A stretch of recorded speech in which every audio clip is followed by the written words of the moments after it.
इस प्रकार से बालक क्रीड़ा करते हैं, घुटनों के बल चलते चलते गोष्ठ में पहुंच जाते हैं। गोठ में जा कर के बछड़ों की पूंछ पकड़ करके झूलने लगते हैं।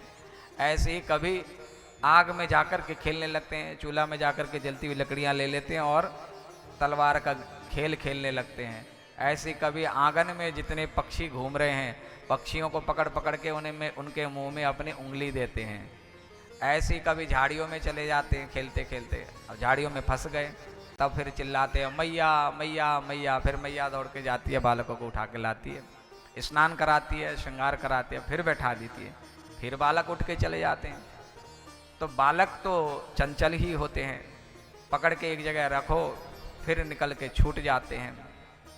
इसी प्रकार से अब दोनों बालक नेक और बड़े हुए तो इनकी मंडली बन गई और अब ये लोग कुछ और प्रकार का खेल खेलने लगे। बालकों की एक मंडली बनी, कन्हैया उसके प्रधान अध्यक्ष बने। और अब जब मंडली बनी तो निर्णय ये किया गया कि मंडली कुछ न कुछ सामाजिक सेवा करे। खाली घर में बैठ के गैया चराने से तो काम बनेगा नहीं, तो कुछ ऐसा काम किया जाए कि समाज में कुछ भलाई का काम हो। तो कौन सा भलाई का काम किया जाए? तो ठाकुर जी ने कहा आज से हम एक नया कार्य प्रारंभ करने जा रहे हैं, आप सबकी सम्मति हो तो हम आज से ही प्रारंभ करें। बालकों ने कहा सरकार जैसी आपकी आज्ञा हो, आप तो हमारे राजा हो, ब्रज के राजा हो, जो कहोगे सो मानेंगे। तो ठीक है, आज से एक मंडल का गठन हो गया। इस गठन का नाम होगा बाल गोपाल चौर्य विद्या प्रचार मंडली। और इस मंडल से जो काम होंगे विशेष रूप से जैसे विद्यालय खुलवाना, गौशाला खुलवाना, अस्पताल बनवाना, गरीबों की कन्याओं की शादियां करना, विवाह करना, इस प्रकार के काम करते हैं जैसी संस्थाएं। बोले कि ये संस्था कुछ और काम करेगी। क्या काम करेगी? बोले कि ये संस्था एक काम करेगी कि घर घर में जाके माखन की चोरी करेगी। चोरी करेगी? हाँ, हम कोई नया काम करेंगे, सबके घर घर में जाएंगे और चोरी करेंगे। और प्रारंभ होगा अपने ही ट्रस्टियों के यहाँ जाएंगे सबसे पहले, फिर जो भी इस ट्रस्ट के मेंबर बने हैं उनके यहाँ जाएंगे। सबसे पहले शुरुआत होगी अपने घर से। चल मनसुखा, कल तेरे ही घर से प्रारंभ होगी। मनसुखा ने कहा भैया चोरी की खबर सुन के तो हमारे पसीने छूट रहे हैं, कैसे चोरी करेंगे? अब तक तो कबो हमारे बाप दादा ने भी चोरी क्यों ना है, अब तुम कहो कि चोरी करो, कैसे चोरी बनेगी भैया? हम तो जाने ना है चोरी कर वो। ठाकुर जी बोले मनसुखा तू चिंता ना है कर, मैं सिखाऊंगा चोरी कैसे करे। अच्छो चल तू सिखावेगा तो फिर तो हम सीख ही लेंगे। तो चोरी प्रारंभ हो गई। अब गोकुल में घर घर में जाकर के चोरी करना प्रारंभ किया। अब सखियों को भी बहाना मिल गया, ब्रजवासी गोपियों को भी बहाना मिल गया। ब्रजवासी गोपियां लाला को चोरी करते हुए देखती तो मन ही मन तो बड़ी प्रसन्न होती, लेकिन बाहर से डांट लगाती। अब सखियों ने भी अपनी एक युक्ति निकाली कि लाला घर घर में सखाओं के साथ जाता है, चोरी करता है, यशोदा के यहाँ शिकायत करने के लिए जाएंगे। तो सब मिल करके यशोदा के यहाँ शिकायत करने के लिए गोपियों ने निश्चय किया। और एक दिन की बात है, सब सखियां मिलके यशोदा के यहाँ पहुंची शिकायत करने के लिए। और यशोदा को पुकार लगाई, ए यशोदा। यशोदा बाहर निकली, कहो सखियो कैसे आना हुआ सुबह सुबह, सब मिलके आई हो, सब कुशल तो है ब्रज में? बोले कुछ भी कुशल नहीं है। क्या हुआ बहना? अरे मैया तेरो लाल बिगड़ गयो है, सब ब्रज में उत्पात मचा रखो है। क्यों, क्या हुआ, क्या करता है? तो सखियों ने शिकायत लगाई कि घर घर में जाकर चोरी करता है ये तो अच्छी बात ना है यशोदा, देख तो ब्रज की रानी है और तेरो लाल गांव गांव में डोल के चोरी करे, ये हमें अच्छो ना लगे। तो सखियों ने शिकायत लगाई कि वत्सान मुंचन क्वचिद समय क्रोश संजात हासः स्तेयं स्याद्वत्यत ललिपयः कल्पितैस्तेययोगैः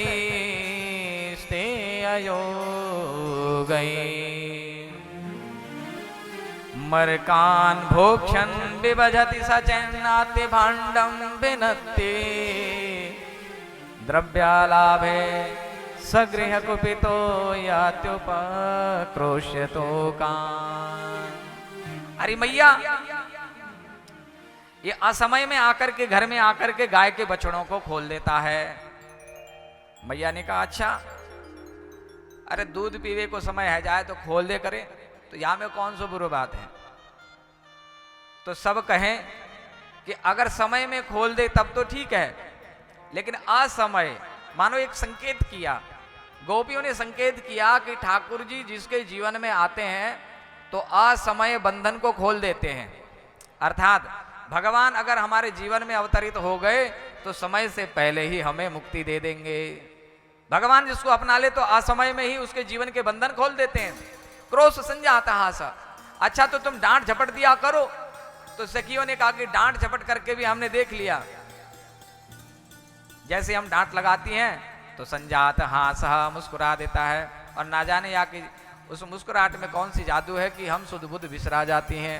अच्छा ऐसा कर लिया करो, माखन की चोरी करें तो माखन को छींके पर लटका दिया करो। तो एक सखी बोली छींके के पे भी लटका के देख लिया, स्तेय हो गई, चोरी की विद्या जानता है। सखाओं को संग में लेके जाता है और घर में जाकर खिड़की से कहता है कि अरे मैया देख, तेरे बछड़े खुल गए और तू घर के अंदर बैठी है। और स्वयं बछड़े खोल के जाता है, हमको कहता है कि बछड़े खुल गए। जैसे हम बछड़े बांधने के लिए जाते हैं, इतने में ही सखाओं के साथ घर में घुस गए और सब सखाओं के ऊपर चढ़ के ऊपर पहुंच जाता है। छोटे छोटे हाथ, और छोटे छोटे हाथ में छोटी छोटी लघुटी लेके, और यह मालूम है कि कौन से मटकी में कौन सा पदार्थ धरो है, सोई मटकी को ये फोड़ डाले और सबरो व्यंजन गोविंदाय नमो नमः। इस प्रकार की तो ये लीला करे।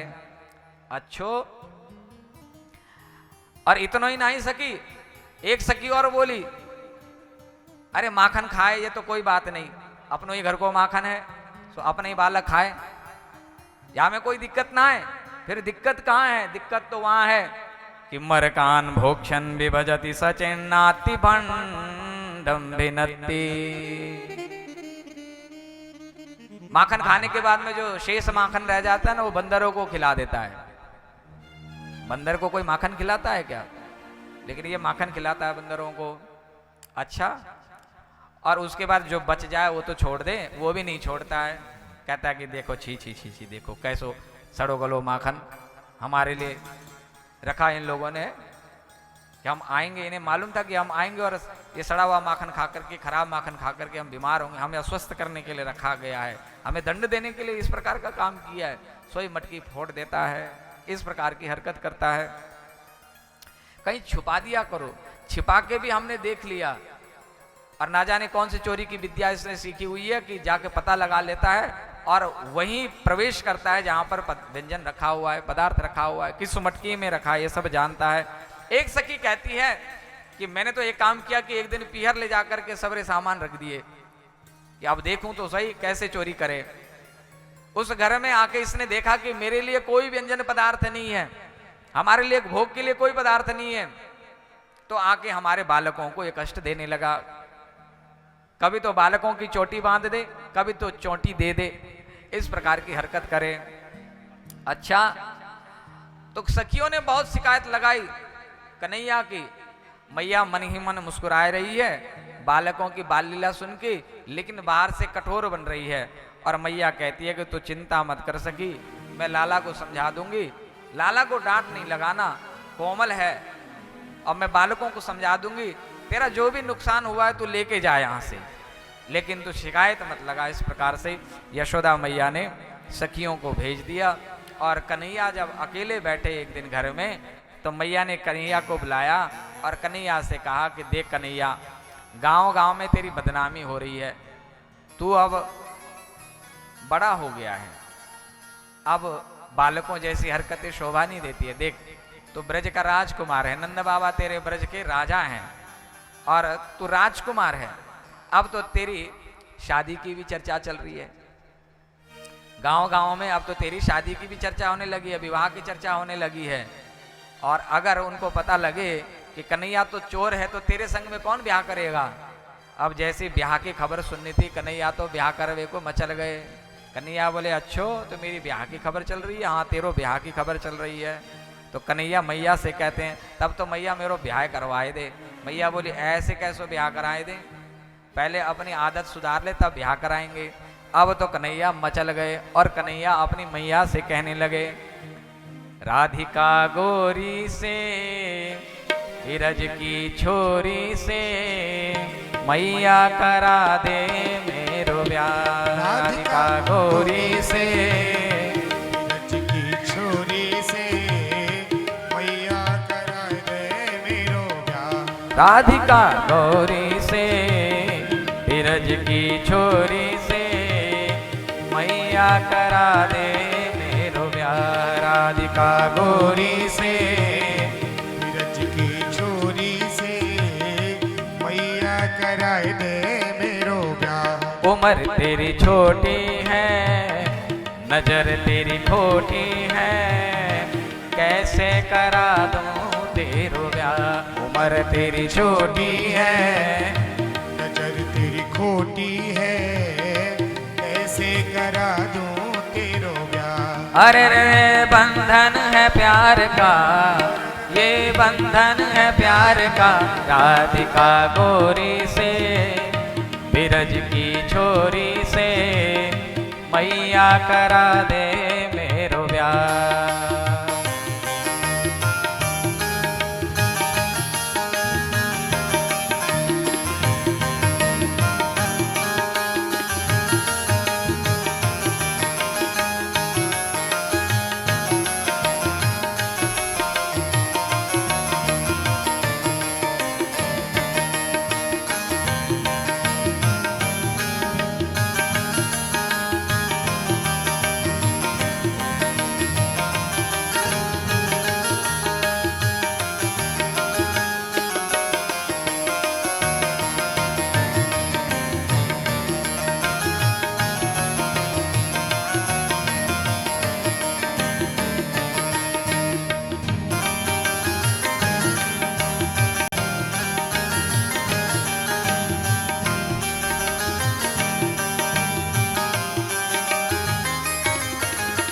जो नहीं ब्याह करावे तेरी गैया नाही चराओ।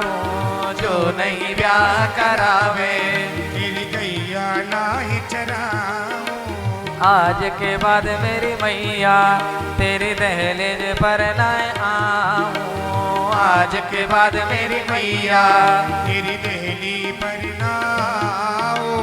आएगा रे मजा अब जीत हार का। राधिका गोरी से बिरज की छोरी से मैया करा दे मेरो ब्याह। राधिका गोरी से बिरज की छोरी से मैया कराए दे मेरो ब्याह।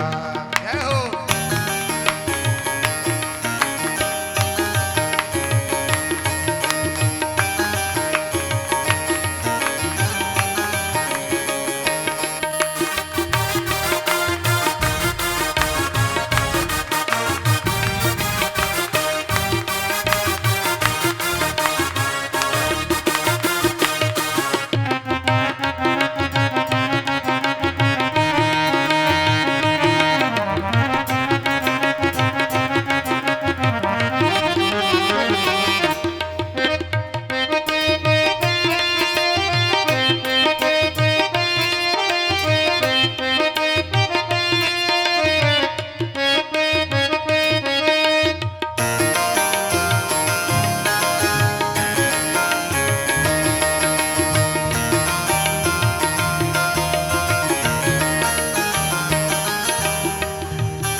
छोटी सी दुल्हनिया जब अंगना में डोलेगी। अरे छोटी सी दुल्हनिया जब अंगना में डोलेगी।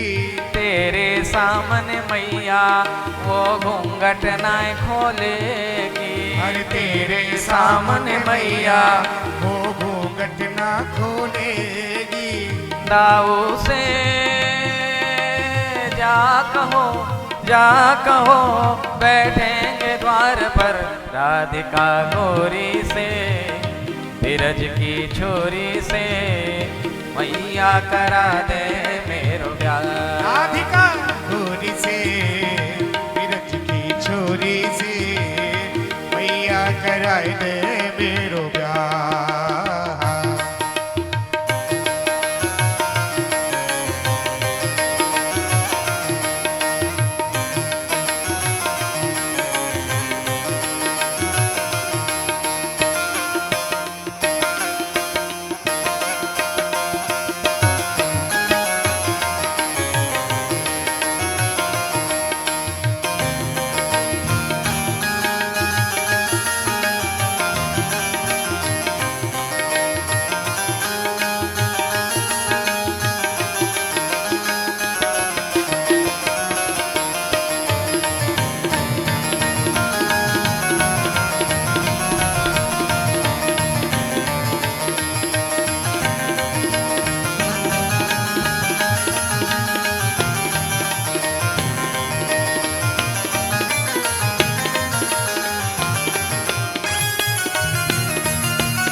चंदन की चौकी पर मैया तुमको बैठाऊं, चंदन की चौकी पर मैया तुमको बैठाओ। अपनी प्यारी राधा से मैं चरण तेरे दबवाऊं, अपनी प्यारी राधा से चरण तेरे दबवाओ। भोजन में बनवाऊंगा बनवाऊंगा 56 प्रकार के राधिका गोरी से, बिरज की छोरी से मैया करा दे मेरो प्यार। राधिका गोरी से बिरज की छोरी से मैया कराए दे मेरो प्यार। राधिका गोरी से बिरज की छोरी से मैया कराए दे मेरो प्यार। राधिका गोरी से बिरज की छोरी से मैया कराए दे मेरो प्यार।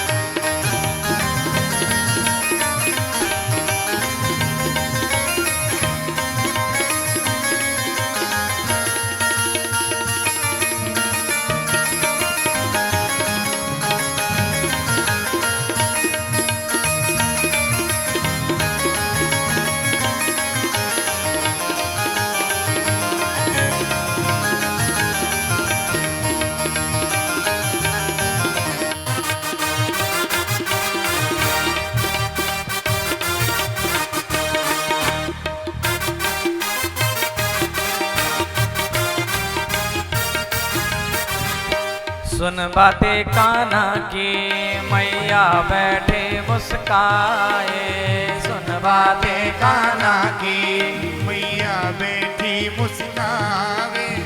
अपने प्यारे कान्हा को माँ हृदय से लगाए, अपने प्यारे कान्हा को माँ हृदय से लगाए। नजर कहीं लग जाए ना, लग जाए ना मेरे लाल को राधिका गोरी से, बिरज की छोरी से मैया कराए दे मेरो प्यार। राधिका गोरी से बिरज की छोरी से मैया कराए दे मेरो प्यार। राधिका गोरी से बिरज की छोरी से मैया कराए दे मेरो प्यार। उम्र तेरी छोटी है, नजर तेरी खोटी है, कैसे कराऊं तेरो प्यार। राधिका गोरी से बिरज की छोरी से मैया कराए दे मेरो प्यार। ना हम भक्षितवानम्ब सर्वे मिथ्या विशंसिनः यदि सत्यगिरस्तर्हि समक्षम पश्य मे मुखम। एक समय की बात है, यशोदा मैया स्नान बनाने के लिए यमुना जी में गई लाला को लेके, और लाला को वहीं ब्रजमाटी में पधरा करके मैया चली गई स्नान बनाने के लिए। इतने में कुछ सखियों ने देखा कि कन्हैया मिट्टी खा रहे हैं, तो कन्हैया कि मिट्टी खाने की इस लीला को जाके यशोदा को सुनाया कि मैया तेरे लाल ने माटी खाई है। मैया दौड़ती हुई आई, लाला को पकड़ी और लाला से कहते लाला तैने माटी खाई? कन्हैया कहते तूने माटी खाई? साची साची कह खाई? अच्छो, तो ये जो सखा कह रही है झूठ बोल रहे हैं? बोले अच्छा, तो दाऊ जी भी? बोले मैया ने बहुत अनुनय विनय किया कि बता तूने माटी खाई? कन्हैया कहे मुख नहीं खोले। अंतिम में कन्हैया कहने लगे ना हम भक्षितवान अम्ब सर्वे मिथ्या विशंसिना, ये सब झूठ बोल रहे हैं। अब तुझे विश्वास न हो तरी समक्षम पश्य मे मुखम, मेरे मुख में देख ले। जैसे मेरे मुख में देख ले कह के आ करना था, सोई मुख में अगनितर वेश से सेव चतुरानन, अगनितर वेश से शिव चतुरानन, अगनितर वेश से सेव चतुरानन, अगनितर वेश से शिव चतुरानन। बहुगिरे सरित सिंधु महिकानन, बहुगिरि सरित सिंधु महिकानन, अगनितर वेश शिव चतुरानन, अगनितर वेश शिव चतुरानन। अनेकों शिव चतुरानन नक्षत्र सूर्य तारा मंडल नद नदियां, इतना ही नहीं समस्त ब्रजमंडल, और उस ब्रजमंडल में मैया यशोदा यमुना किनारे बैठी है और लाला को कह रही है मुख खोल, और लाला के मुख में अनेकों ब्रह्मांडों का दर्शन, लाला के मुख के भीतर अनेक लाला, अनेक यशोदा, अनेक ब्रह्मांड का दर्शन प्राप्त हुआ। मैया के आंख तिरमिरा गए, मैया आंख मूंदने लगी कि ये क्या देख रही हूं मैं। भगवान ने वैष्णवी माया का प्रचार किया और मैया उस माया से व्यामोहित हो गई। इस प्रकार से भगवान ने इस लीला का दर्शन कराया। आगे की कथा सुनाते हुए सुखदेव जी महाराज कहते हैं एकदा गृहदासीषु यशोदानंद गेहिनी कर्मांतर नियुक्तासु निर्ममंथ स्वयं दधि। एक समय की बात है, यशोदा मैया प्रातः काल शीघ्र उठकर के लाला के लिए माखन निकालने के लिए दधि मंथन करने लगे। अनेक दास दासियों के होते हुए भी आज मैया का मन हुआ कि मैं स्वयं अपने हाथ से मंथन करके नवनीत निकालूं कन्हैया के लिए। प्रातः काल उठ करके जैसे मंथन प्रारंभ किया, सोई लाला भी आज शीघ्र उठ गए। कन्हैया सूर्योदय के बाद ही उठते हैं, लेकिन आज मैया के उस मंथन को सुन करके, मैया के प्रेम भाव को देख करके कन्हैया की निद्रा सूर्योदय से पहले ही खुल गए। तो कन्हैया जैसे उठे, कन्हैया दौड़ते हुए गए और मैया के आंचल को पकड़ लिया, और मैया है कि मंथन कर रही है तो सुंदर सुंदर गीत गा रही है। यानि यानि गीतानि तद्बाल चरितानि च दधि निर्मंथने काले स्मरन्ति तान्यगायत। भगवान श्री कृष्ण ने अब तक जो भी लीलाएं की है, उन लीलाओं को गीत आबद्ध करके मैया यशोदा गान कर रही है। भगवान कृष्ण गए, उनको दूध पीने की इच्छा है। मैया के आंचल को पकड़ा, मैया ने कन्हैया को उठाया, दूध पान कराने लगी। और दूध पान कराते कराते इतने में एक लीला और घटती है कि मैया ने दूध उबालने के लिए, दूध गर्म करने के लिए एक पात्र में दूध चूल्हे पर रखा हुआ है और वो दूध गर्म हो चुका है। जैसे दूध में उबाला आया तो दूध की उस गंध को प्राप्त करके यशोदा मैया लाला को वहीं पर पधरा करके दौड़ती हुई उस दूध को उतारने के लिए दौड़ी। अभी कन्हैया का पेट भरा नहीं था, और मैया बीच में ही छोड़ के चली गई। तो कन्हैया को आया गुस्सा, कन्हैया हाथ पांव पटकने लगे, अब क्या किया जाए। तो मैया जब तक उधर दूध उतारने गई, इतने में ही एक पत्थर लिया और ऊपर जो मटकी थी, मटकी पे पत्थर मारा, सोई मटकी फूटी। यशोदा की मटकी फूटी, मटकी फूटने की आवाज आई, यशोदा दौड़ती हुई आई तो इतने में क्या देखती है कि कन्हैया तो उखल पे चढ़ के टूटे फूटे बर्तन में जो माखन है वो माखन स्वयं भी पा रहे हैं, सखाओं को भी पवा रहे हैं और बंदरों को भी पवा रहे हैं। पूरा मुख जो है माखन से लिपटा हुआ है। ये देख करके मैया को बड़ा क्रोध आया। मैया ने कहा अब तक सखियां शिकायत करने आती तो मैं डांट झपट के उनको भेज देती थी। मैं सोचती कि ईर्ष्या करती हैं इसीलिए शिकायत करने आती हैं, लेकिन आज तो घर में ही पकड़े गए।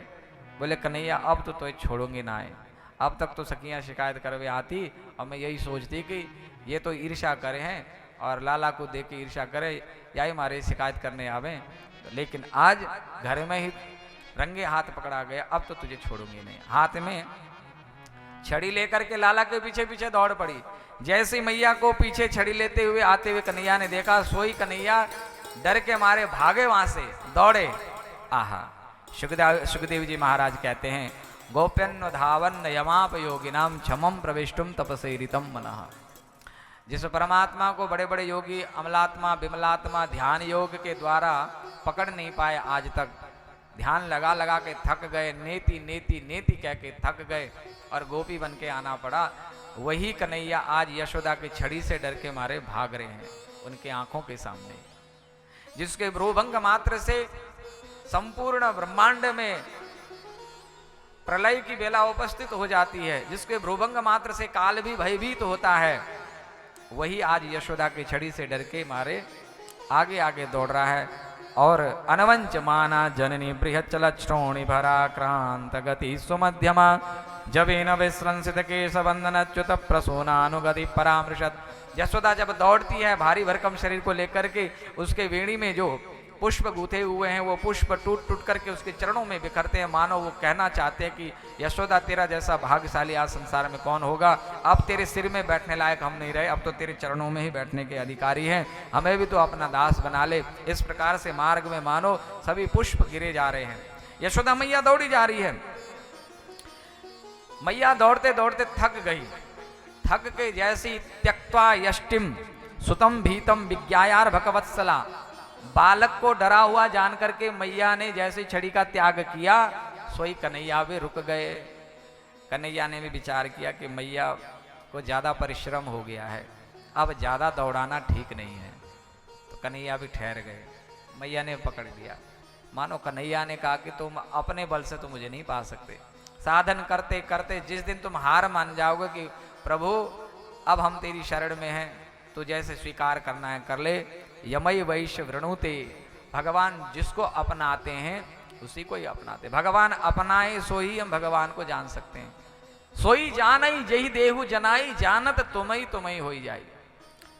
परमात्मा जिसको जनाना चाहे, जिसको पकड़ना चाहे वही पकड़ में आता है। हम कहते हैं कि हमने पकड़ लिया, हम पकड़ना चाहते हैं, लेकिन जीव परमात्मा को पकड़ नहीं पाता है। जीव जिस दिन भगवान के शरणागत हो जाए, न्यस्त हो जाए, सब कुछ उसके चरणों में न्यौछावर कर दे, अपने आप को समर्पित कर दे, तभी वो ईश्वर पकड़ में आता है, ईश्वर उस जीव को पकड़ लेता है। ईश्वर कहता है कि ले मुझे पकड़ ले, मुझे बांध ले। मैया ने भी छड़ी का त्याग किया, मान लो अपने जीवन के अहंकार का त्याग किया, अपने को न्यस्त किया, समर्पित किया, पूर्ण भाव से न्यस्त किया है। प्रपत्ति को प्राप्त हुई है, पुत्र रूप में भी उनकी प्रपत्ति को प्राप्त हुई है। भगवान श्री कृष्ण नजदीक में आए, यशोदा मैया ने डोरी से बांधना चाहा। मैया बांधना चाहती है कि लाला बंधते ही नहीं है। आसपास की जितनी भी सखियां थी सब दौड़ी दौड़ी आई, अरे मैया तू क्या कर रही है, 80 साल की उम्र में तुझे पुत्र रत्न की प्राप्ति हुई और जहां आशा की ज्योत बुझ चुकी थी वहां पर तुझे पुत्र की प्राप्ति हुई और पुत्र के साथ ऐसा कठोर बर्ताव कर रही है। यशोदा कहती है कि तुम लोग भी अपने अपने घर में जाकर के डोरी लेके आओ। सब गोपियां गई यशोदा की आज्ञा का पालन करके डोरियां लेके आती हैं, बांधती हैं, लेकिन 2 अंगुल कम पड़ जाती है। भगवान कृष्ण कहते हैं कि सत और रज और तम की परिधि से ऊपर उठो। जब तक रज और तम की परिधि है तब तक मैं पकड़ में नहीं आऊंगा, मैं बधूंगा नहीं। सतोगुण में स्थित हो जाओ। अभी जो तुम्हारा अभिमान है कि मैं बांध लूंगी, जब तक ये रज है, ये रागानु, ये रजोगुण की वृत्ति है, संसार के प्रति अभी भी नेक सा भी भाव है, तो परमात्मा पकड़ में नहीं आएंगे। जब अहंकार टूटेगा, जब संसार के प्रति ममत्व का भाव छूटेगा, तब भगवान पकड़ में आते हैं। ये संकेत दिया। आखिरी में गोपी फिर थक गई तो भगवान स्वमातु स्विन्न गात्राया विस्त्र कबर स्रजः दृष्ट्वा परिश्रमं कृष्ण कृपया से स्वबंधने। भगवान कृष्ण ने मैया के ऊपर कृपा की, तब वो बंधन में आए। भगवान कृष्ण मैया के बंधन में आ गए। और यहाँ सुखदेव जी महाराज कहते हैं, नयमं विरिंचो न भवो न श्री रप्यंग संश्रया प्रसादम लेभिरे गोपी यत्तत् प्राप विमुक्तिदात। भगवान शंकर ने जो कृपा नहीं प्राप्त कर सके, ब्रह्मा जी जो कृपा प्राप्त नहीं कर सके, इंद्र जो कृपा प्राप्त ना कर सके, वो यशोदा ने प्राप्त कर लिया। ये भगवान के बहुत निकट के हैं, फिर भी उनको ये कृपा का अवसर नहीं मिला। ब्रह्मा जी को भगवान ने अपने नाभि से उत्पन्न किया, लेकिन फिर भी ये सौभाग्य ब्रह्मा को नहीं मिला। ब्रह्मा जी जब भी भगवान के नजदीक जाते हैं तो हाथ जोड़ के खड़े रहते हैं और दूर दूर खड़े रहते हैं। कभी आपने कोई कथा सुनी कि ब्रह्मा जी ने भगवान कृष्ण को अंकमाल किया? नहीं, मर्यादा है। यहाँ ऐश्वर्य की पूजा है, ऐश्वर्य की उपासना है, और भगवान ऐश्वर्य में परिधि दूरी बना के रखते हैं, उनके अपने नजदीक फटकने नहीं देते हैं। महादेव जी भी जाते हैं तो दूर से, महादेव जी भी भगवान के परम भक्त हैं, वैष्णवानाम यथा शंभु, लेकिन फिर भी एक मर्यादा में रहते हैं कि मेरे इष्ट हैं, मैं इनका सेवक हूं। दासानुदासो भविदास में भूयः। इंद्रादिक देवता भी जब भी कोई आपत्ति आती है तो दूर से ही प्रणाम करते हैं और भगवान को गुहार लगाते हैं कि प्रभु हमारी रक्षा कीजिए। आज वो सौभाग्य गोपी को प्राप्त हुआ है कि गोपी यशोदा मैया हाथ में छड़ी लेके उस ब्रह्म के पीछे दौड़ती है, उसको पिटाई लगाने के लिए, और उस ब्रह्म को यशोदा मैया डोरी से बांध देती है। इसलिए स्वर्ग से देवी देवता हाथ में पुष्प लेकर के वृष्टि कर रहे हैं, यशोदा के चरणों में पुष्प वृष्टि कर रहे हैं और कहते हैं, यशोदायाः परम नास्ति देवता चेति में मतिः यस्यावलोकले बद्धो मुक्तिदो मुक्तिमिच्छति। यशोदा के समान आज जगत में कोई भी इतना आदरणीय सम्मानित नहीं हुआ जिसके आगे मुक्ति दो मुक्तिमिच्छति। मुक्ति देने वाला वो मुकुंद भगवान भी यशोदा से, अपनी मैया से कहता है, मैया मेरी डोरी खोल दे, मैया मुंह खोल दे, मेरो बंधन खोल दे। हाथ जोड़ के खड़े हैं और जीव परमात्मा के हाथ जोड़ के खड़ा रहता है कि मुझे बंधन से मुक्त करो, लेकिन वही मुक्तिदाता आज यशोदा के आगे हाथ जोड़ के खड़ा है। ये दृश्य देख करके देवता पुष्प वृष्टि करते हैं। इस प्रकार की सुंदर कथा सुनाई है। मैया अपने गृह काज में लग गई, अपने लाला को बांध के, और जिस उखल में ठाकुर जी खड़े थे ना, मैया ने उसी उखल से बांध दिया। क्यों बांध दिया? मैया को उस उखल से भी रोष हुआ। उखल से कहा कि साथ देने वाला तू ही है ना, तूने इसका साथ दिया तो तुझे भी नहीं छोड़ूंगी। तो उखल के साथ में बांध दिया कि तुम दोनों साथ में रहो। और भक्त, मानो उखल भी भगवान का भक्त है, भक्त कहता है कि प्रभु आप बंधन में हो तो हम मुक्त कैसे रह सकते हैं, हमें भी साथ में बांध लो, तभी तो आनंद आएगा कि भक्त और भगवान स्वयं बंधे हो एक ही डोरी में। तो मान लो यशोदा के मति में भगवान स्वयं ही बैठ गए कि मुझे अकेला मत बांध, मेरे भक्त को भी मेरे साथ में बांध दे। अब भक्त और भगवान दोनों मिल गए, उखल और कन्हैया दोनों मिल के गए। कन्हैया ने उखल को दो वृक्षों के बीच में फंसाया, जो कि कुबेर के पुत्र थे यमलार्जुन, वृक्ष बने हुए थे नलकुबर मणिग्रीव, उन दोनों को वृक्ष को गिराया है, दोनों को मुक्त किया, दोनों ने भगवान को वंदन किया, अपने अपने लोग को चले।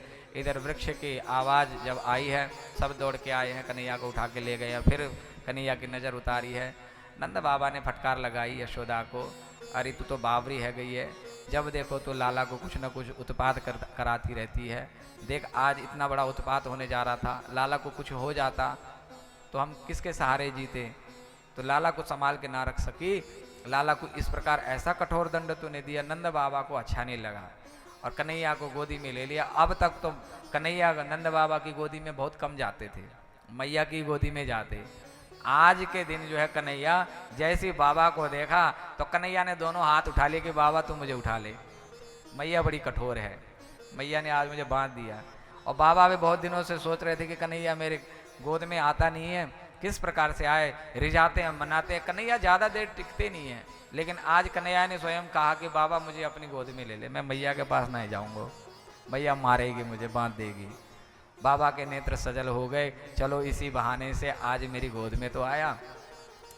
संत महापुरुष जन, संतों ने बड़ा भाव दिया, सुंदर भाव दिया कि उस रात्रि को कन्हैया नंद बाबा के संग में सोए, मैया के संग नहीं सोए। और आज तक कन्हैया ने मैया की गोद नहीं छोड़ी, लेकिन आज मैया के संग में नहीं सोए, नंद बाबा के साथ चले। अब मैया को रात भर नींद ना आवे, मैया इधर करवट बदले सो उधर करवट बदले। अब लाला को भी कैसे नींद आवे, वो रूठ के चले तो गए नंद बाबा के संग में। नंद बाबा तो बड़े प्रसन्न कि आज कन्हैया मेरे साथ सोएगा, लेकिन रात को कन्हैया को नींद आती नहीं है। तो कन्हैया हाथ पांव मारते, नंद बाबा कहते हैं क्या हुआ लाला, भूख लगी है? अच्छा भूख लगी है, क्या चाहिए? दूध चाहिए। बाबा गए दूध लेके आए, कन्हैया ने दूध नहीं पिया, सिर हिलाया कि क्या हुआ? दूध ठंडा है, औटा के लाओ, इसको गर्म करके लाओ। बाबा गए, चूल्हा चौका किया। अब बाबा जी कहाँ चूल्हा चौका करते थे, लेकिन करना पड़ा, आज कन्हैया के लिए चूल्हा चौका करना पड़ा। चूल्हा चेताया और जैसी आंच पर रखा, दूध जैसे सिद्ध हुआ, लेकर के आए, कन्हैया को दिया। सोई कन्हैया हाथ बांध के बैठ गए। अब क्या हुआ? दूध गर्म है, इसको औटा के लाओ। फिर नंद बाबा जो है फू फू फू करके औटाने लगे। इतने में कन्हैया को गुस्सा आया और कन्हैया ने जो है अपने पाँव का प्रहार किया। सोई जो है दूध जो है बिस्तर में इधर उधर सब बिखर गया, बिस्तर गीला हो गया। अब कैसे सोए गीले बिस्तर में? यशोदा को तो अभ्यास था, माताओं को तो अभ्यास होता है ना गीले में सोने का, लेकिन बाबा जियों को कहाँ अभ्यास होता है। बाबा जी तो उठा के पटक दे, दरवाजा बजा देंगे, ले पकड़ अपने लाला को। सो इधर चादर बदले उधर चादर बदले। कन्हैया कहे कि ऐसे नहीं, अब वैसे बिछाओ, कभी कहे कि तकिया नहीं चाहिए, कभी कहे कि तकिया चाहिए, कभी कहे कि अपने हाथ की तकिया बनाओ। ऐसे करते करते बाबा तो परेशान हो गए। बोले कि भैया तू ऐसो कर, तू अपनी मैया के संग में जाके सो। सोई उठा करके ले जा करके यशोदा मैया के कक्ष में दिया कि ले यशोदा तू ही सुला, हमारे बस के नहीं है। सोई मैया और लाला मिले तो मैया को भी आनंद आया और लाला को भी सुख मिला। इस प्रकार की लीला को यहाँ सुनाया गया। बोलो भक्तवत्सल भगवान की।